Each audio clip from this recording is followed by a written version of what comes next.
ابو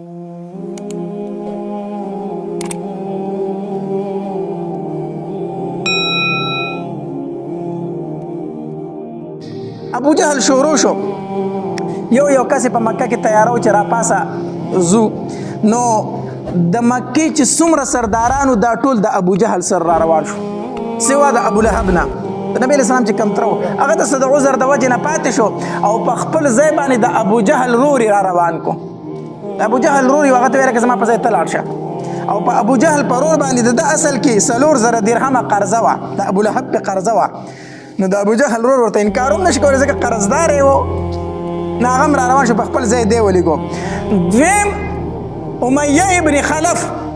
دام د مکې په سردارانو کې دم ابو جهل ته ویل نه زم زه تاسو سره جنگ نه زم دم اول انکار وکړو خو ابو جهل په زور ولګو بیا را روان شو د بدبخته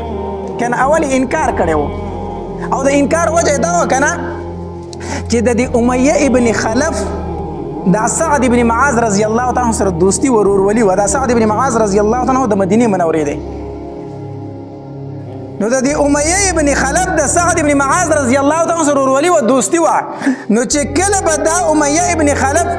شام ته تجارت لته کنه نو دی به ضرور د سعد ابن معاذ رضی الله تعالی خو له ته د غسر بشپ په مدینه کې کوله او دا رنګ چې سعد ابن معاذ رضی الله تعالی مکه ته براغه نو شپې به بیا چا سره وي ته امیه ابن خلف سره د دوی دوستی و چې دوی دوستی و نو یو ځل د سعد ابن معاذ رضی الله تعالی مسلمان شو د هجرت نو وروستو د مکې ته راغی عمرې دپاره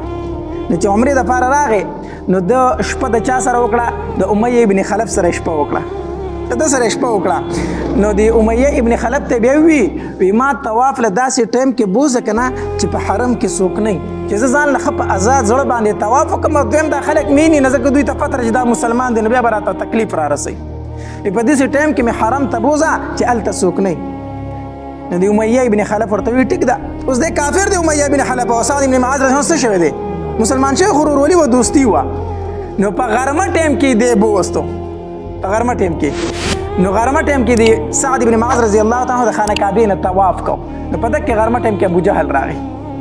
چې ابو جهل راغی کنه نو د امیه ابن خلف ته وی دا در سره څوک دی دالک در سره څوک دی دا طواف چې کنه هغه ورته وی دا زما د انصار او د مدینه منورې هغه دوست ملګری مې دی رور مې دی راغلی دی طواف لا عمرې لا راغلی دی نه ابو جهل ورته وی دا تاسو دا خلک راولئ بیا په دلته کې پناه ورته ورکوئ دا مسلمان شوی دی او ته ورله بیا هم پناه ورکړي دا راځي طواف کوي وی دا بېدینه خلک نعوذ بالله مسلمان ته وی دا بېدینه خلک تاسو دلته راولئ نو چې دا بیا سعد ابن معاذ رضی الله تعالی ته ابو جهل وی کو دا امیه ابن خلف در سره نه وی کنه نو تا به زمانه دلته طواف نه وکړی تا به زمانه دلته طواف نه وکړی خو دا امیه ابن خلف در سره نه وی دی در سره دی نو څه چلو کما سعد ابن معاذ رضی الله تعالی ته بچغه وی قسم په الله کو دا طواف نه دی منع کړم کنه ته به زی زمانه شام ته په کملار باندې ته به زمانه په مدینه باندې راشي مدینه به در باندې بند کم ته ما د مکې نه باندې کته زمانه مدینه ته راشي چې سعد ابن معاذ رضی الله ته دا خبره وکړه په تیز आवाज باندې کنه د امیه ابن خلف ورته سوی دا دوسی ورته سوی وی چپ شه دا خو زمونږ مشر دی ته په چغه باندې आवाज کوي ابو جهل کنه دا زمونږ سردار دی ته ورته په تیز आवाज باندې خبرې کوي چپ شه आवाज کته کا نو سعد ابن معاذ رضی الله تعالی تسوی وی امیه چپ شه تم چپ شه قسم په الله ما د نبی علیہ الصلوۃ والسلام نه اوریدلی دي چې ته د نبی علیہ السلام د ملګرو د لاسه قتل کیږي هغه خپل دوست وي ما د خپل محبوب نه اوریدلی دي چې ته د هغې د لاسه قتل کیږي امیه ابن خلف ورته دا چا ویلی دي نبی علیہ السلام دا خبره کړې ده محمد دا خبره کړې ده صلی الله علیه وسلم سعد ابن معاذ رضی الله او هغه دا ویلی دي د باندې را پیر راغی پیر راغی بس پیر شو ایسی ونه وی کور ته لا چې کور ته لاړو نو ښځې ته څه وی یو خبره درته وکم وی زما د مدینې منورې د کم دوست چې راغلی ملګری هغه راته یو خبره وکړه پیسې درته وکړه وی دی راته وی چې ما د نبی علیه الصلاة والسلام نه اورېدلي دي چې امیه ابن خلف په زما د ملګرو د لاسه قتل کیږي وی ښه او تا ته هم پته ده قسم په الله چې نبی علیه السلام دروغو نه وي نو ښځې ورته بس اوس خبره واضحه ده بیا احتیاط کوه نو د مکې نه ونوځي ګورې دومره پوه و چې نبی علیه السلام دروغو نه وایي نو ښځې ورته وایي تا ته پته ده چې هغه دروغ نه وایي خو بیا د مکې نه بار ته ونوځي نو ابو جهل چې په ده پسې راغی که نه وی زو غزا له مدینې ته وی چېرته هم نه ځم نو هغه ته خپل حالت هغه خبره معلومه وه د مدینې منورې د دوسته وی نه ځم وی ته ولې نه ځې ته د مکې سردار یې چې ته نه ځې نو دا نور خلک به څه لاړ شي ابو جهل ورته وایي ته خو سردار یې چې ته نه ځې دا نور خلک به څه لاړ شي وی نه ځمه امیه بن خلف بالکل کلک وی ځم نه د مکې نه وځم نه ابو جهل ورته څه وویل وی داسې کار وکړه که نه زه تاله د ټولو نه تیز رفتار اس ګورم چې ډېر تیزه منډه وخي داسې اس ته له ګورم او زمونږ سره روان شه چې کوم ځای د خطره محسوس کړه را منډه کوه واپس مکې ته راځه خو په دې موکره سره ځکه اوسه چې خلک پاتې کېږي ستا د وجې نه امیه بن خلف ورته وی ټیک ده وځم خو در سره وځم خو د نیمې لار نه به واپس راځم ګوره دومره یقین و دومره یقین و چې نبی علیه السلام دروغ و زه به د هغې د لاسه قتل کېږم نو وی وځم در سره وځم خو د نیمې لار نه به څه کېږم واپس کېږم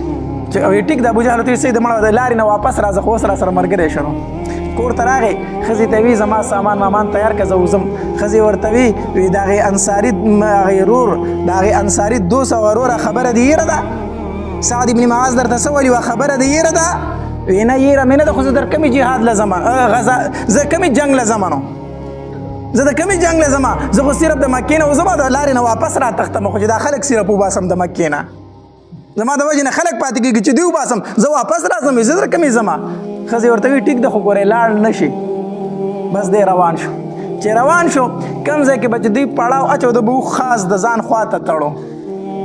چې زما ته موقع میلاوېږي چې واپس تښتمه خو د خدای شان ده او د تقدیر فیصله دا وه چې ده ته به موقع نه میلاوېده چې واپس شوی وی ده به ډېر کوشش کو چې واپس راو تښتي خو دومره به د چا په نظر کې و چې نه شو را تښتېدی را پټېدی نه شو حتی تر دې پورې چې دی ورسېدو نو دم ابو جهل ته انکار وکړ د امیه ابن خلف وی زه ستا سره نه ځمه خو ابو جهل په دې باندې روان کو وی زمونږ سره اوس روان شه خیر دی بیا راځه خو چې اوس ستا د وجې نه خلک پاتې نه شي